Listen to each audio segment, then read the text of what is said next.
moi j'aime bien ce que dit André Consponville parce qu'il va toujours très au fond des choses.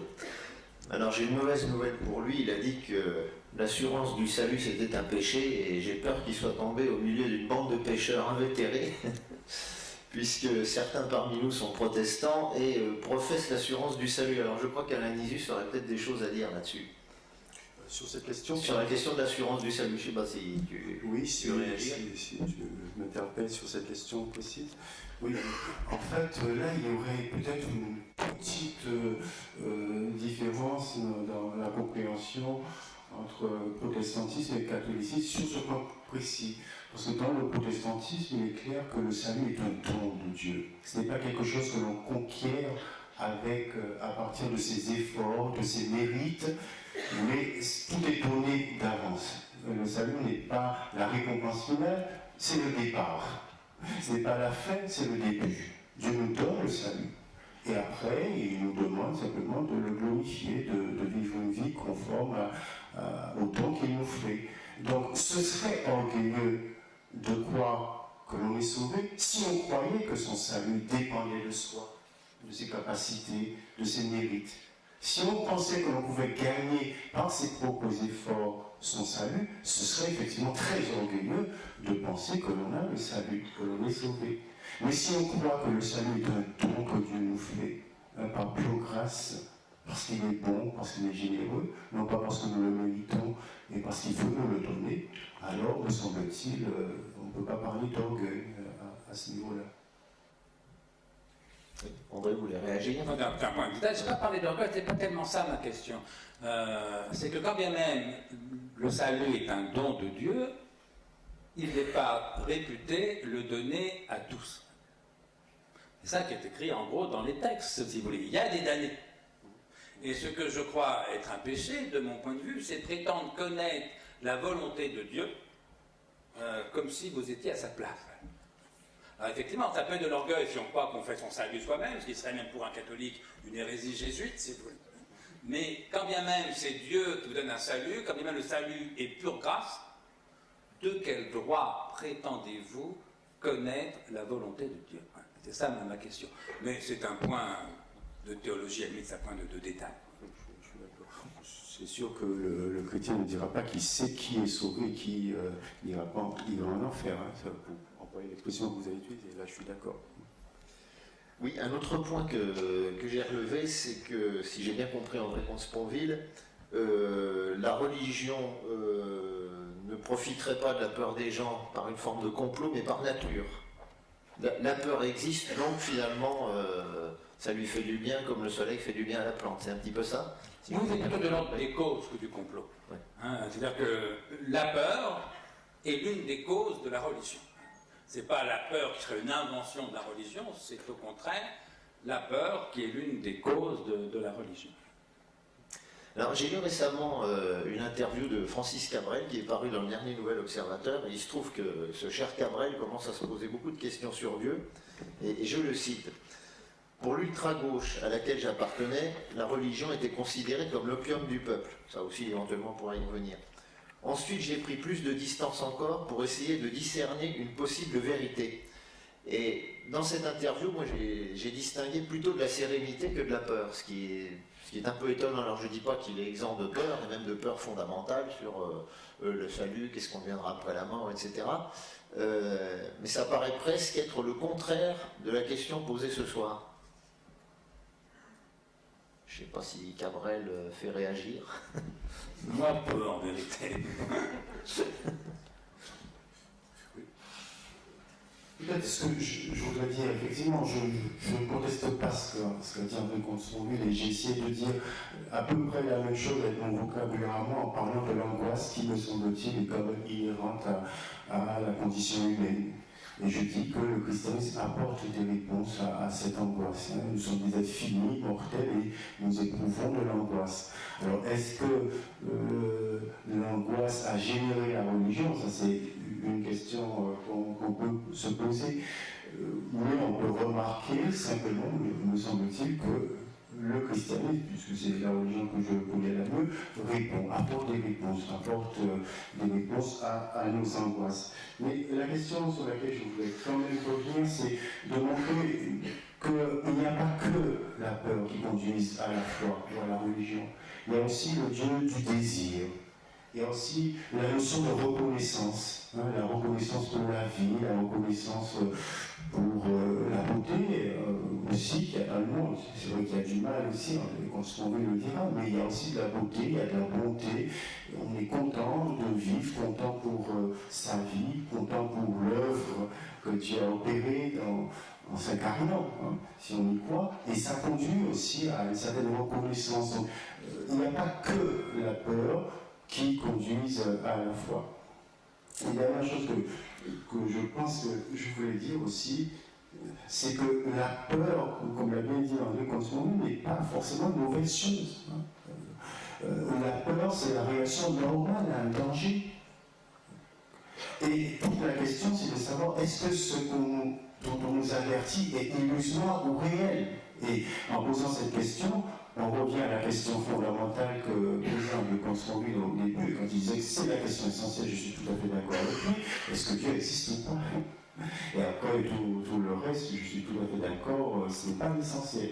Mais pour la question qui nous concerne, c'est est-ce que, effectivement, c'est une réalité ou est-ce que c'est une illusion, les peurs, les dangers que l'on annonce? Oui.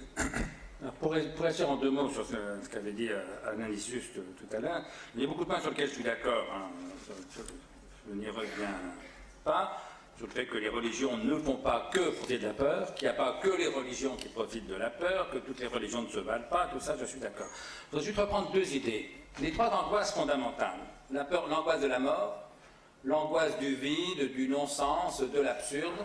Enfin, troisièmement, l'angoisse de la culpabilité.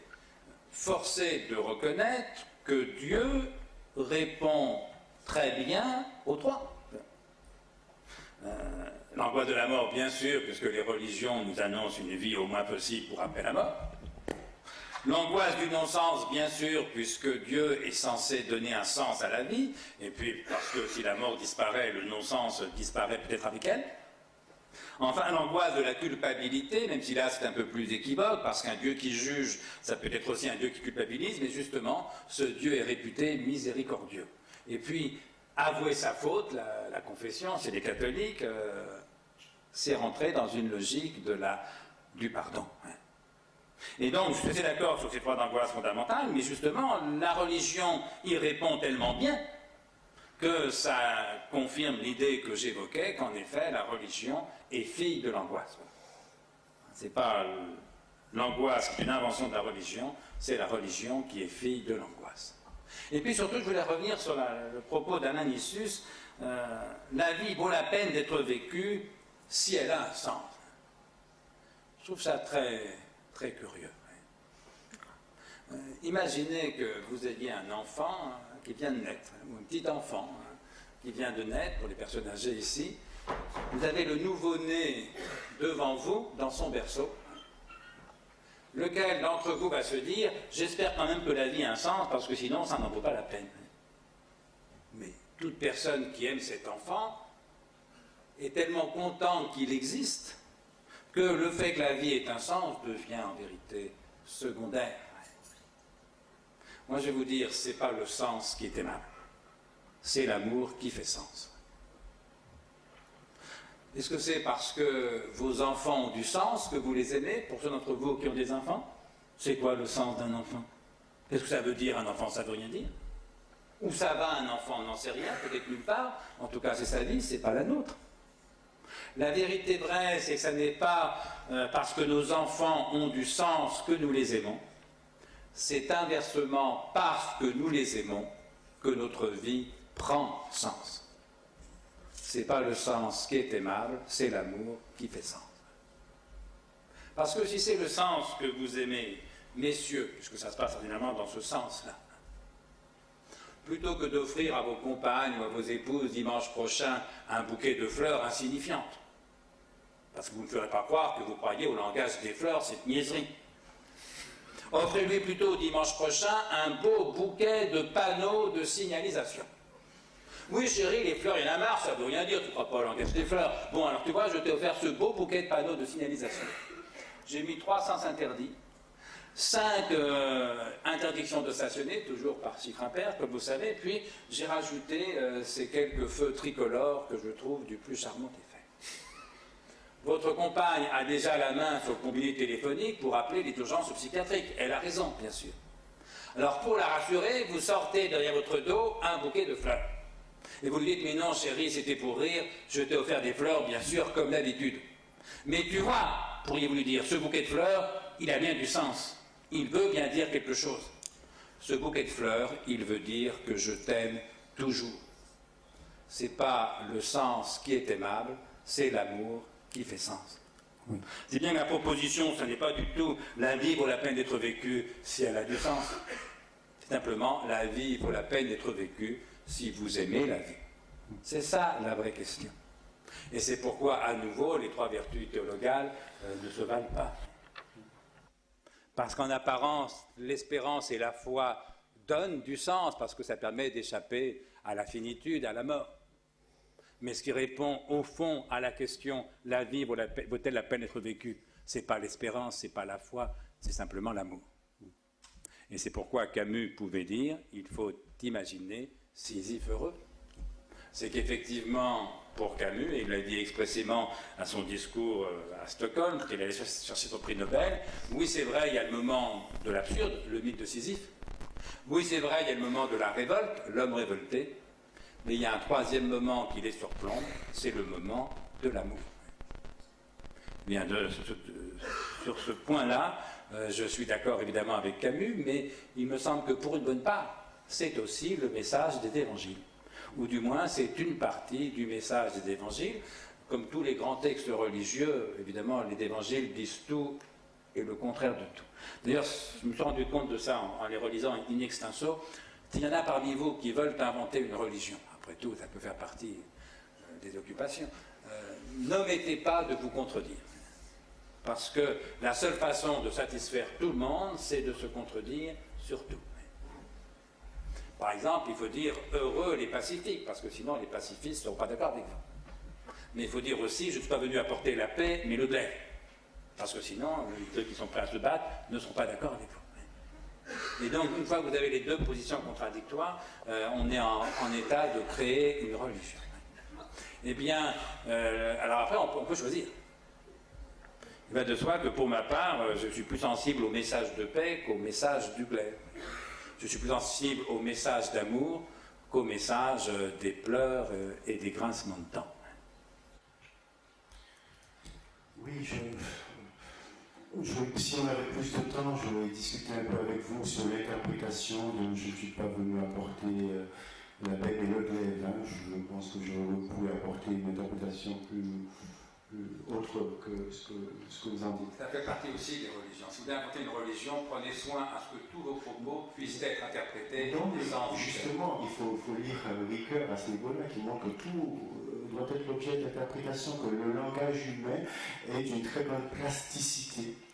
Et que les écritures des religions utilisent tout le jeu de langage humain. Et c'est normal que vous avez des textes qui utilisent toute cette plasticité du langage. Et vous avez des textes un peu compliqués, qui sont compliqués parce que le langage humain est complexe. Mais ce n'est pas ce que je voulais dire. Je suis tout à fait d'accord avec vous pour dire qu'il y a un ordre de priorité dans les vertus théologales. Et l'apôtre Paul le disait aussi. Donc là, je suis tout à fait d'accord avec vous que l'amour est premier.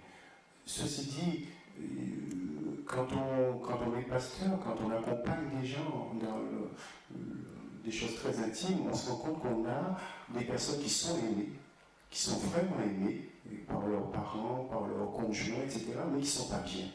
Et il y a des personnes qui étaient très très aimées et qui pourtant ont mis fin à leur vie. Et pourquoi ? Précisément parce que malgré l'amour dont elles étaient l'objet, n'ont pas trouvé sens. Et je crois que l'amour est très important, là je vous rejoins tout à fait. Mais je dis, oui, mais il y a autre chose quand même, que des personnes qui sont aimées pourtant peuvent ne pas être heureuses. Et aller dire à des parents d'une personne qui s'est suicidée que c'est sa faute parce qu'elle n'a pas été, son enfant n'a pas été assez aimé, ça c'est c'est pas juste. Et l'amour donne sens, tout à fait, je suis d'accord, mais n'empêche que l'amour parfois ne résout pas tout et on a besoin parfois d'autre chose encore, du sens. Ouais. Mais l'important, c'est pas d'être aimé, c'est d'aimer, bien sûr. Qu'est-ce que c'est que le mélancolique? Celui qui se suicide. Freud le dit dans un texte qui s'appelle Deuil et mélancolie, oui. Le mélancolique, non pas la mélancolie romantique, hein, l'effondrement dépressif, la mélancolie psychotique, l'état du suicidaire. Freud écrit très simplement et très fortement, le mélancolique, c'est celui qui a perdu la capacité d'aimer. Si vous n'aimez rien, rien n'a de sens. Il n'y a plus qu'à se tirer une balle dans la tête. Et le fait que vos parents vous aiment, ça ne change rien. Si en revanche vous me dites, il aimait la vie, il aimait les gens, mais il s'est tiré une balle dans la tête, là j'aurais du mal à vous comprendre. Tandis que l'important, c'est pas d'être aimé. L'important, c'est d'aimer, évidemment. Et quand on aime la vie, les autres et soi, eh bien je vous jure bien qu'on n'a aucune raison de se tirer une balle dans la tête, sauf en fin de vie, parce qu'on a un cancer en phase terminale et qu'on veut apprécier ses souffrances, c'est autre chose, c'est plus du suicide, c'est de l'euthanasie. Oui, mais pourquoi aimer la vie quand on n'a pas de sens, quand on ne lui donne pas de sens? Je suis tout à fait d'accord avec vous. Hein, parce que la vie, mais si on la vie est bonne sens... par elle-même et au-dessus des inconvénients, comme disait joliment Alain. Est-ce que je peux vous lire quelques questions là, parce que je croule sous les petits papiers, il faut que j'arrive à les éponger un petit peu, je vais les regrouper un peu. Prenez peut-être des notes parce que je vais vous en lire 4 pour commencer. Hein. Est-ce que les croyants ne deviendraient pas athées s'ils n'avaient pas peur de l'inexistence de Dieu? Je ne sais pas si vous avez suivi, je la reformule. Est-ce que les croyants ne deviendraient pas athées s'ils n'avaient pas peur de l'inexistence de Dieu? En d'autres termes, est-ce que la différence fondamentale entre athées et croyants, c'est que les athées n'ont pas peur que Dieu n'existe pas? En voilà une. Monsieur Comte-Sponville, vous affirmez que les religions n'ont pas été inventées. Mais les premiers hommes qui ont, je crois, reconnu leur statut dans la nature et qui sont arrivés à la conclusion que personne ne les a créés, n'ont-ils pas inventé une croyance? Vous avez dit plus tard que la religion est l'invention idéale pour l'homme. Pourriez-vous expliquer? Merci. Ah, puis il y avait une flèche. Croyez-vous qu'il existe quelque chose après la mort? Ah ben voilà d'autres. Bon.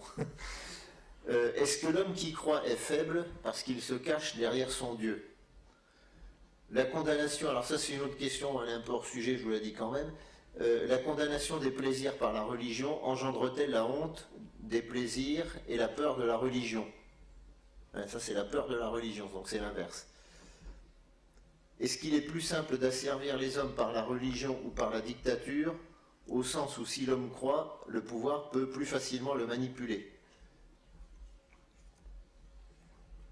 Monsieur Comte-Sponville dit que la religion répond trop facilement à nos peurs. En gros, c'est trop beau pour être vrai. C'est vrai, il l'a même écrit. Mais pourquoi chercher plus compliqué quand la facilité de vaincre nos peurs nous tend les bras et que ça marche? Voilà, j'arrête là pour l'instant. Vous avez de quoi vous occuper 5 minutes. Comment?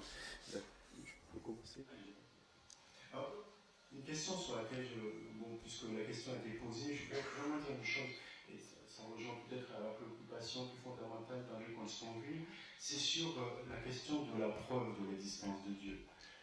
C'est vrai, je suis assez d'accord pour dire qu'il n'y a pas de preuve irréfutable de l'existence de Dieu, sinon ça se saurait. Cependant, où je ne suis pas d'accord, c'est quand on me dit que l'absence de preuve est la preuve de l'absence, en quelque sorte. Le croyant que je suis, je dis que Dieu, on ne peut pas disposer mentalement de lui. Et c'est là le sens finalement de la preuve ontologique de l'existence de Dieu par Anselme.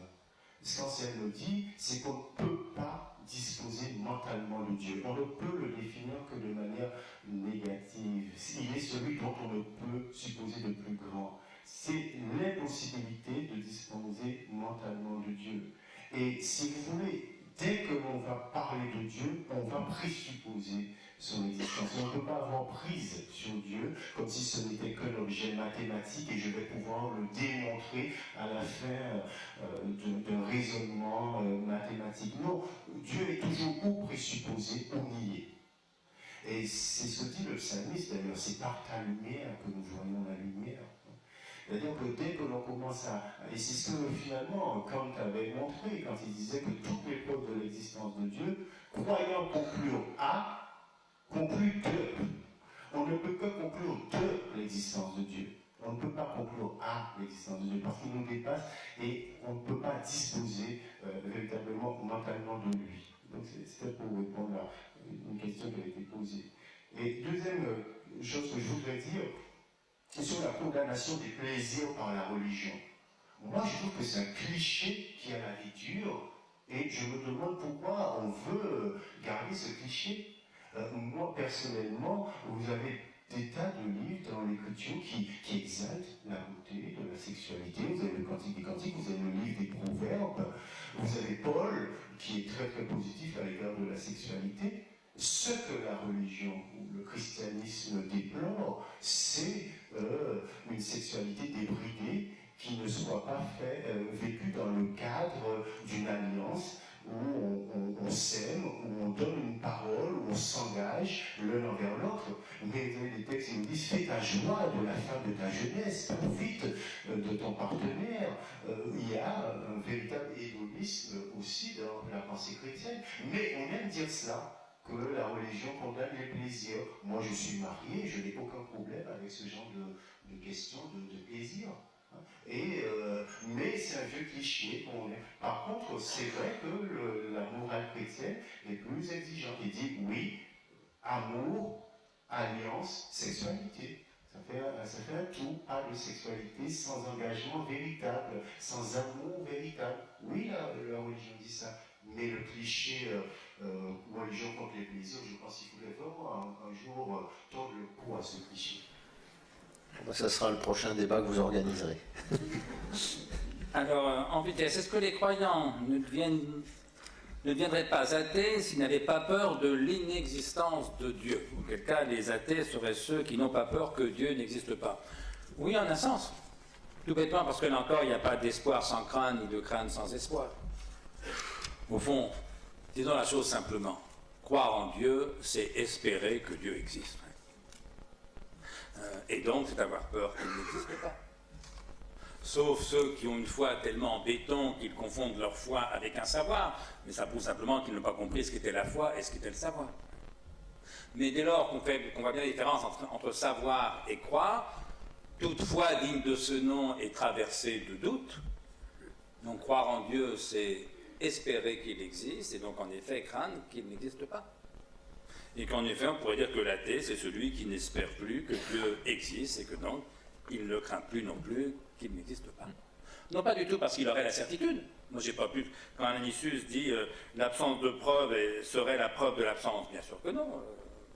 Le fait qu'il n'y ait pas de preuve de l'existence de Dieu, ça ne prouve pas que Dieu n'existe pas. Voilà, vous répondez d'ailleurs à une question qui... Ça rend simplement cette croyance fragile, si vous voulez. Vous voyez, mais moi, je me définis comme athée non dogmatique et fidèle, non dogmatique, parce que je reconnais très volontiers ne pas savoir si Dieu existe ou non.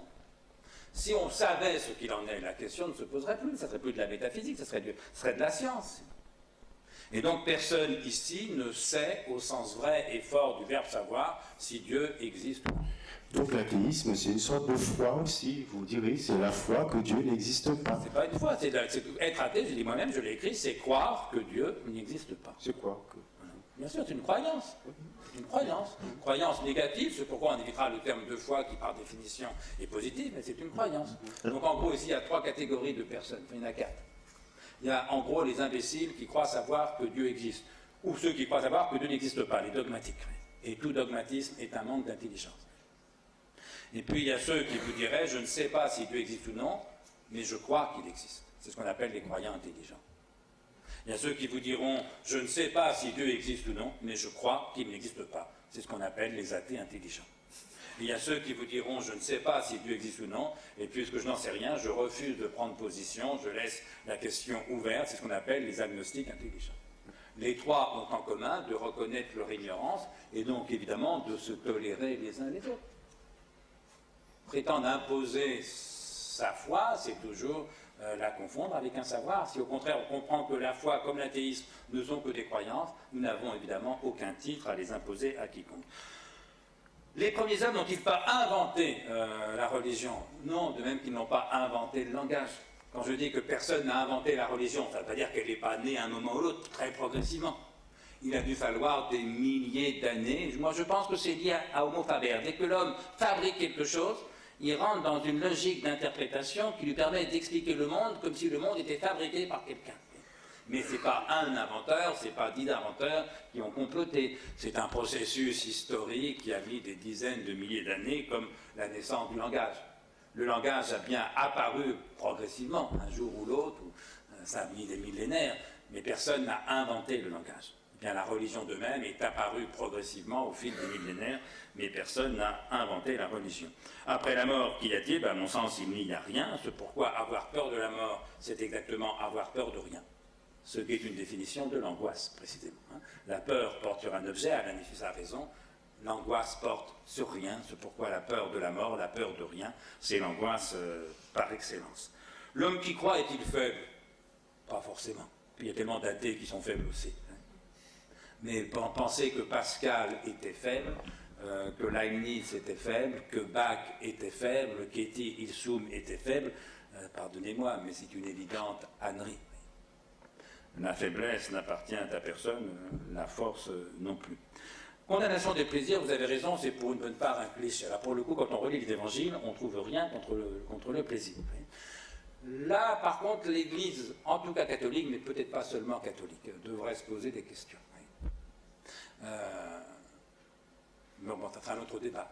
Mais je ne connais pas d'Église qui considère la masturbation pour ce qu'elle est, c'est-à-dire un plaisir innocent, qu'on fait par amour de soi. Et l'idée que des croyants s'interrogent pour savoir si la fellation ou le cunnilingus sont des actes compatibles avec leur foi, ça me paraît tellement saugrenu comme question. Mais moi aussi. Et voilà, mais simplement, interrogez Jean-Paul II sur ces questions et vous verrez que les réponses Trop tard, c'est plus lui. désolantes ou détoxilantes selon les cas. Donc c'est pas dans les Écritures, mais c'est bien clairement dans l'histoire des religions. Et si je connaissais mieux l'histoire du protestantisme, je me ferais fort de trouver des textes de Luther et de Calvin dont je pense qu'ils ne sont pas non plus absolument libérateurs en matière de jouissance sexuelle. Ce n'est pas dans l'Évangile, mais c'est clairement dans l'histoire des religions. Enfin, religion et dictature, si l'homme croit le pouvoir peut plus facilement le manipuler, là j'y crois pas trop. Parce qu'inversement, celui qui croit vraiment, il y a quelque chose au-dessus du pouvoir. Voilà, prenons l'exemple polonais, si vous voulez, il est incontestable que la religion, en l'occurrence catholique le plus souvent, a été au contraire un rempart contre la dictature. Voilà, donc il n'y a pas lieu de faire ce genre de procès-là à la religion. Il y a assez de choses qu'on puisse lui reprocher parfois pour ne pas en inventer. Quelqu'un me cite un verset très connu, en tout cas dans les milieux protestants, qui surfe un peu sur la question de la foi et de la certitude. C'est dans l'Épître aux Hébreux, la foi est la ferme assurance des choses qu'on espère et la démonstration de celles qu'on ne voit pas. Alors ça, c'est un verset casse-gueule pour le théologien et peut-être... Oui, parce que démonstration d'évidence n'a pas le sens qu'il a en mathématiques dans ce verset. Et voilà, c'est bien pour ça que pour le reste, je répercute cette citation, parce que c'est un verset difficile à interpréter. Oui. La foi est une ferme assurance des choses qu'on espère. Vous voyez donc le lien qui est mis entre foi et espérance dans ce texte. Une démonstration de celle qu'on ne voit pas, ce que je suppose que l'auteur, je suis tout à fait d'accord pour dire qu'il est compliqué, qu'il faudrait resituer ce texte dans son contexte, voir tout ce qui est dit avant, et avant, il illustre un peu par beaucoup d'exemples d'hommes de foi dans les Écritures, en commençant par Abraham, Moïse, etc. Et il montre que ces hommes ont bénéficié de promesses de la part de Dieu, et qu'ils y ont cru, et que ces promesses se sont accomplies. Et c'est en lien avec ces exemples-là que ce verset apparaît. Et donc je ne prendrai pas ce verset comme un théorème métaphysique, mais je le situerai bien dans son contexte, et dans son contexte ça a un sens. Mais ce serait un peu problématique de l'ôter du contexte. Une question intéressante, les autres l'étaient aussi, mais bon. Au cours du Moyen-Âge, on fait face à un changement des perceptions. Longtemps un Dieu de colère, il devient miséricordieux. Les hommes en ont décidé ainsi. Comment croire en un Dieu quand les hommes décident eux-mêmes de ce que ce dernier peut penser? Autrement dit, l'évolution de Dieu, enfin Dieu évolue-t-il avec ce qu'on en dit? Je crois que c'est ça la question. Oui. Disons, il y a les textes d'un côté et il y a toute une tradition d'interprétation des textes. Et souvent dans l'histoire de l'Église, vous avez des gens qui retournent aux textes. Ça a été le cas de la réforme protestante, par exemple. On retourne aux textes et on se rend compte qu'on avait oublié ce que disaient les textes et où on s'était focalisé sur un seul aspect. Le Dieu de colère, c'est vrai que dans l'Écriture, vous avez le thème de la colère de Dieu. Et le thème de la colère de Dieu, c'est que si vous dites que Dieu existe, c'est qu'il est notre créateur, il nous donne les règles du jeu, et la colère de Dieu, c'est la réaction de Dieu à l'égard du péché des hommes. Et donc, vous avez cela aussi dans les Écritures. Mais vous avez à la fois aussi l'affirmation que le Dieu est le Dieu du pardon, qui veut nous pardonner, qui veut nous accorder son pardon. Donc c'est sûr que si on oublie cet aspect de Dieu, du Dieu gracieux, miséricordieux, qui veut pardonner, et on se concentre uniquement sur le Dieu de colère, ça crée un déséquilibre, et je suis d'accord que dans l'histoire de l'Église, il y a eu des périodes où on a mis l'accent uniquement sur cet aspect de la colère, et souvent quand on le fait, c'est parce qu'une institution veut avoir le pouvoir sur les gens. Et là, il faudrait étudier un peu plus en profondeur les collusions entre la foi et la politique, ou bien quand les hommes religieux veulent avoir un pouvoir sur les gens, eh bien, ils pervertissent certains thèmes de l'Écriture. Mais, me semble-t-il, quand on retourne au texte, je ne vois pas de contradiction irrémédiable. Je vois parfois des tensions, c'est vrai, mais je dis que ces tensions reflètent simplement la complexité de la vie. Et il y a des fois où la vie est complexe, où les réponses ne sont pas contradictoires, mais toutes les deux sont vraies. Mais si vous les resituez dans la situation dans laquelle elles ont été dites. Parfois, il faut répondre gentiment à certaines personnes, douceur, et parfois, ça peut faire du bien à certaines personnes de les répondre sèchement. Oui, je donne un exemple. Donc, vous avez des maximes générales dans l'Écriture, on vous dit d'être miséricordieux, d'être généreux, d'être lent à la colère, et d'autres fois, on vous dit que parfois, eh bien, il faut savoir répondre sèchement. Oui. Donc, c'est la vie qui est compliquée, et les religions le traduisent, en fait. Oui, il ne faut pas confondre Dieu et les religions qui en parlent. Là, en l'occurrence, c'est la religion qui a changé. Ça ne prouve pas que Dieu a changé. Et donc, on n'a pas lieu d'en conclure que Dieu n'existe pas. C'est un peu comme si vous me disiez, mais alors, avant on disait que la Terre est plate, maintenant on dit que la Terre est ronde, donc en fait, ça veut dire que la Terre n'existe pas. Non, non. Le discours sur la Terre a évolué. Mais la forme de la Terre, à quelques décimales près, n'a pas changé du tout, évidemment. Mais les religions sont humaines. Et comme tout ce qui est humain, ça change.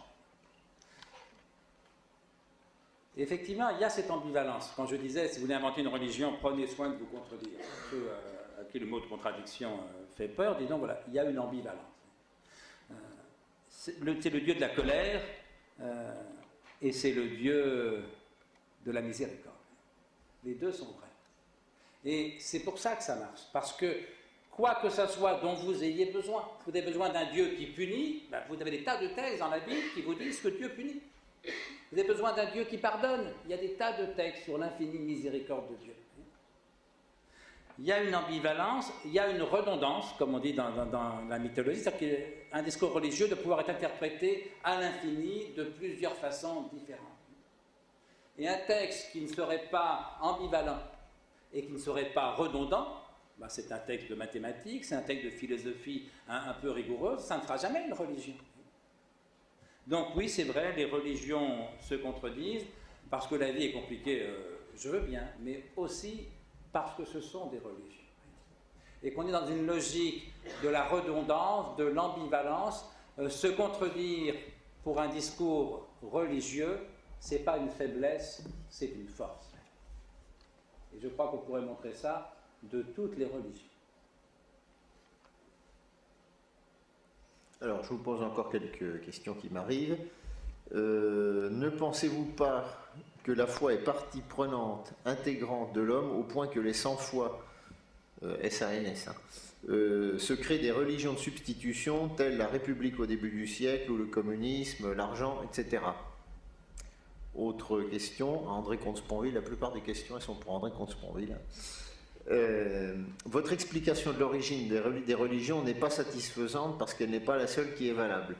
Une autre explication de l'origine du christianisme est que Dieu s'est révélé par la personne de Jésus. Dans les deux cas, on peut expliquer le rapport entre la religion et la peur. Alors encore à M. Comte-Sponville, vous avez énoncé... Pardon, oui. Après, je l'ai oublié. Sur les religions de substitution, oui, bien sûr. Le marxisme est un messianisme, c'est bien connu. Le communisme a donné du sens à l'histoire. Le prolétariat était comme un messie historique. D'autres ont cru en la patrie. D'autres peut-être ont cru en l'argent, mais là je suis un peu plus réticent.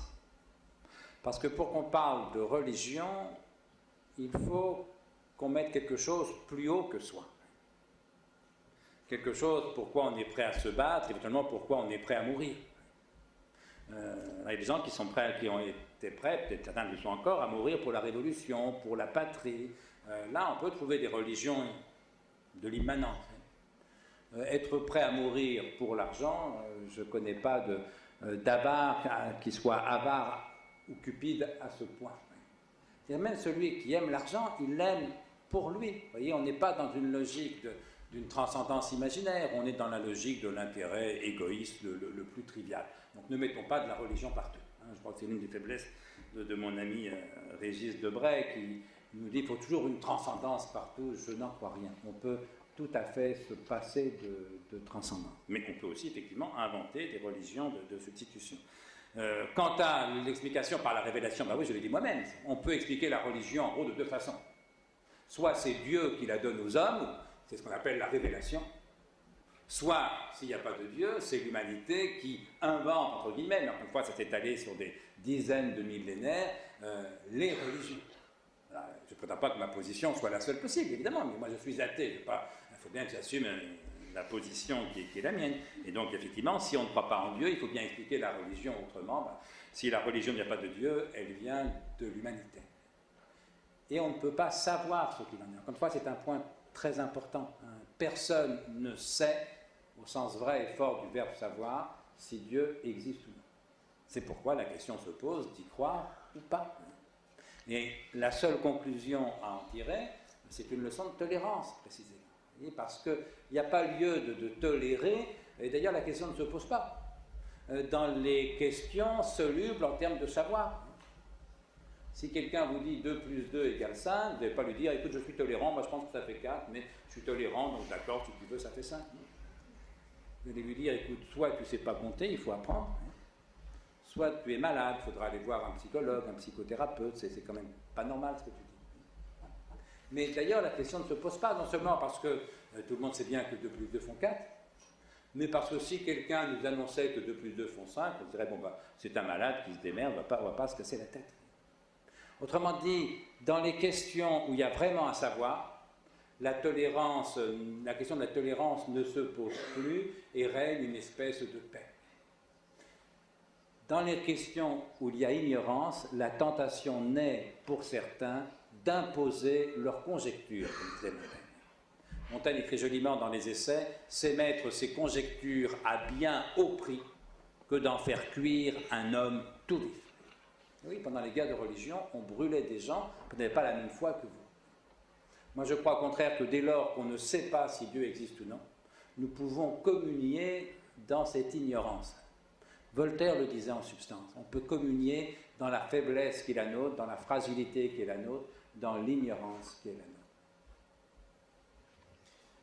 Une question pour Alain Nisus. En conclusion, vous dites que le christianisme apporte des propositions de sens à l'être que nous sommes, mais la philosophie n'a-t-elle pas la même fin? Signé Augustin. Je pense que c'est pas Saint-Augustin, mais... un futur satellite. Moi, je ne sais pas ce qu'en pense Henri Consponville. Moi, quand j'ai suivi mes cours de philosophie, mon prof de philo me dit en philosophie, il n'y a rien qu'on puisse apprendre, on ne peut qu'apprendre à philosopher. Donc, est-ce que la philosophie apporte les mêmes réponses que la religion? Il ne me semble pas. La philosophie, c'est une méthode où on vous apprend à réfléchir, à raisonner, à remettre en question. Et c'est vrai qu'il y a des écoles philosophiques dogmatiques aussi. Je trouve du dogmatisme chez les philosophes. Mais je dis que la philosophie telle qu'on la définit généralement, c'est plutôt une quête incessante de la sagesse, de la vérité, où finalement ce n'est pas le savoir auquel on aboutit qui importe, mais plutôt le raisonnement, la remise en question, le fait de creuser une question, montrer les présupposés, les différentes façons d'aborder la question. Tandis que la religion, en tout cas la religion chrétienne, on peut y croire, on peut ne pas y croire, mais elle se base sur une révélation. Et elle se base aussi sur les témoignages. Et les témoignages, je pense qu'il ne faut pas trop rapidement non plus les écarter comme si elles n'étaient pas des preuves. Devant un tribunal, devant une cour de tribunal, un témoignage est un argument, c'est une preuve. En histoire aussi, un témoignage a de la valeur. Or, que nous disent les évangiles, l'évangile de Jean conclut en disant « Ces choses ont été écrites ». Alors moi, Jean, qui suis témoin oculaire, j'ai vu ces choses ont été écrites afin que vous croyiez que Jésus-Christ est le Christ et qu'en croyant, vous ayez la vie en son nom. Et donc, ces preuves du christianisme basées sur les témoignages, et comme disait Pascal, Pascal, quand c'était André Comte-Ponville plusieurs fois, qui n'était pas bête, qui disait « Je ne crois que les témoins qui se font égorger ». C'est-à-dire que vous avez des apôtres qui vont jusqu'au bout, qui se font égorger, parce que précisément ils disent qu'ils ont vu le Christ ressuscité. Et c'est à cause de ça qu'ils sont mis à mort. Je veux bien que l'on meure pour des idéaux, pour de grandes causes, mais je ne connais pas une personne qui soit prête à mourir pour un mensonge qu'il sait avoir inventé.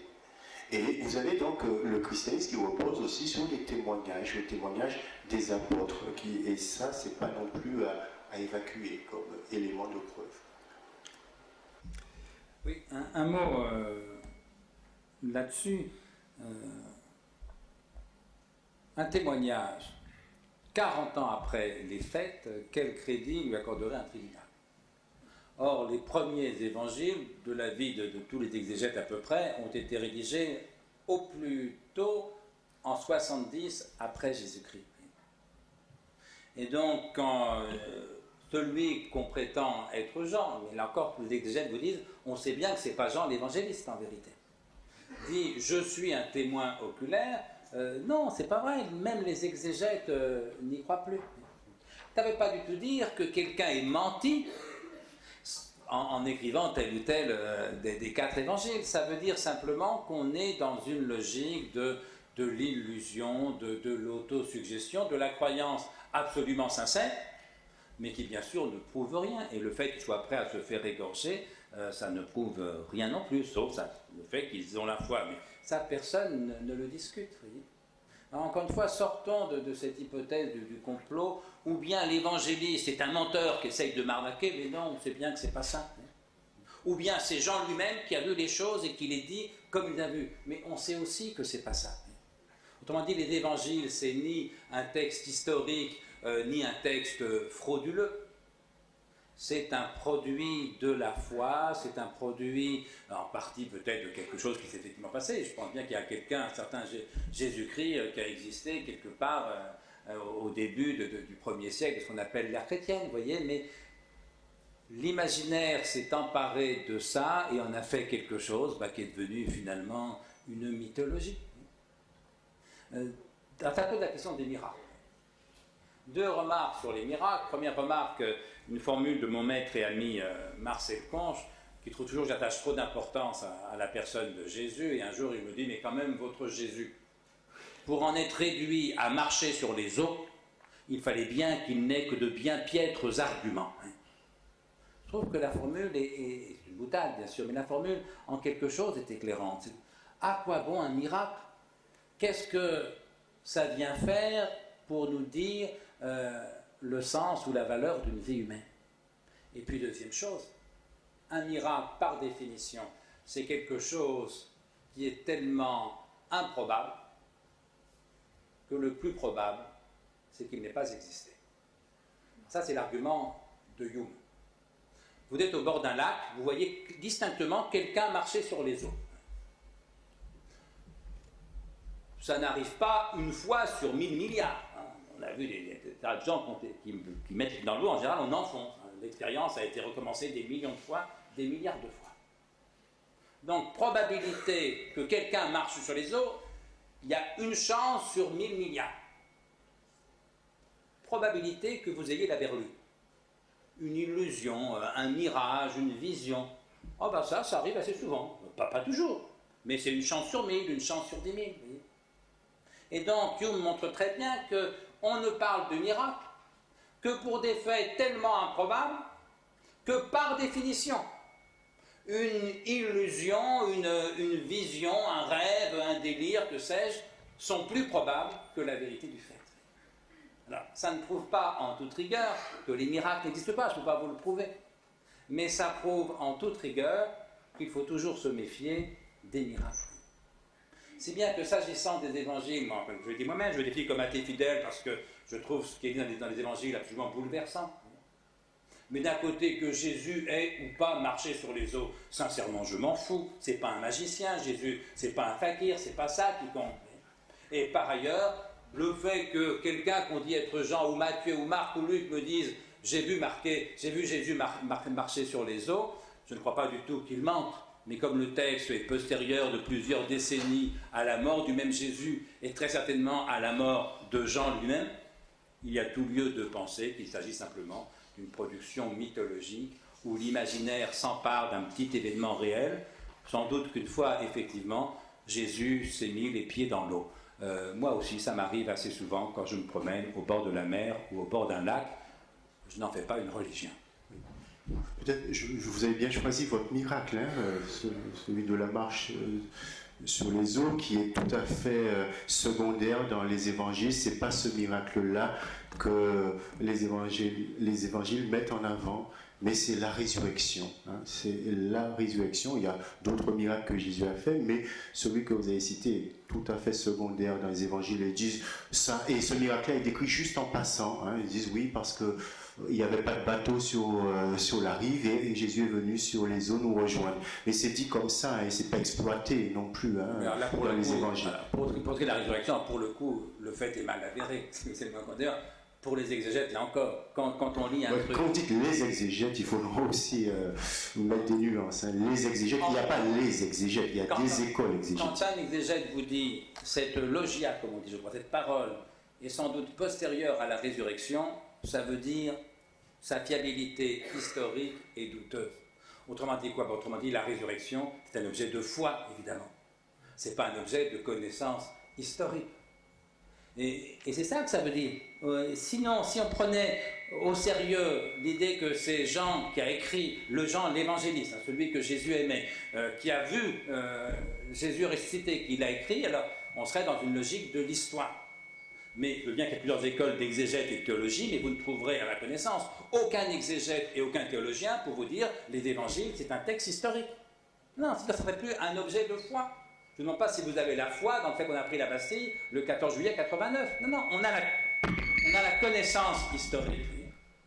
Donc moi je fais des remarques de bon sens. Ça ne prouve pas du tout que Dieu n'existe pas. Vous voyez, ça prouve simplement qu'on ne peut pas prétendre qu'on dispose sur la question de la résurrection de Jésus de témoignages qu'un tribunal ou un historien considérerait comme fiables. C'est faux. Et j'ajoute d'ailleurs qu'à l'honneur des différentes églises chrétiennes, c'est justement les progrès même de l'exégèse qui ont fragilisé considérablement la portée historique des évangiles.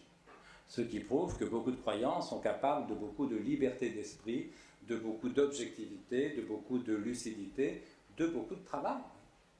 Et d'ailleurs, si l'Église catholique, pendant longtemps, a refusé qu'on étudie de façon un peu sérieuse la Bible, c'est qu'elle sentait bien qu'il y avait un risque que ça vienne fragiliser la portée du témoignage. Oui. Mais en même temps, à mon sens, ça l'a purifié.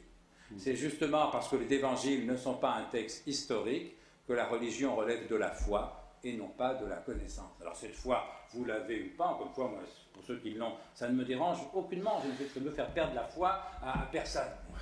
Mais de là à prétendre qu'on a la foi parce qu'on dispose de témoignages historiques fiables, alors pour le coup, ça serait renvoyer les athées dans le rang de l'ignorance ou de la stupidité. Je ne peux pas non plus accepter ça. Oui, et c'est pas tout à fait ce que j'ai dit. Hein.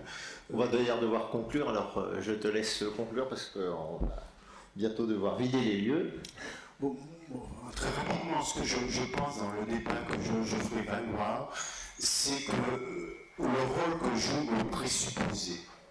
Je pense que Dieu est au-delà de nous et que c'est par sa lumière que l'on voit la lumière. On ne peut que ou le présupposer ou le présupposer qu'il n'existe pas. Et une fois qu'on a présupposé qu'il existe, on peut tenir une argumentation cohérente. Et si on présuppose qu'il n'existe pas, on a aussi une argumentation cohérente et tous les arguments de l'autre peuvent être réfutés. Moi, je pense que cela vient du fait de qui est Dieu. Hein, Dieu n'est pas un objet mathématique, une fois encore, qui serait à la mesure du cerveau de l'homme, et ce serait un peu orgueilleux de la part de l'homme de dire voilà, j'ai démontré Dieu, j'ai démontré que Dieu existe. Non, on ne peut que présupposer Dieu, on ne peut pas disposer mentalement de lui. C'est par sa lumière que nous voyons la lumière, et je termine en disant que c'est authentiquement un thème biblique aussi, que la foi est un don de Dieu. Et je ne peux être que reconnaissant à Dieu qui m'ait donné ce don, le don de croire. Voilà, je vous remercie beaucoup tous les deux pour ce débat de très haute qualité, qu'on pourrait évidemment prolonger, qu'on va même pouvoir prolonger, je crois, à côté, de manière plus informelle. Merci Alain Isus, merci André Comte-Sponville, et puis un tout petit mot de conclusion.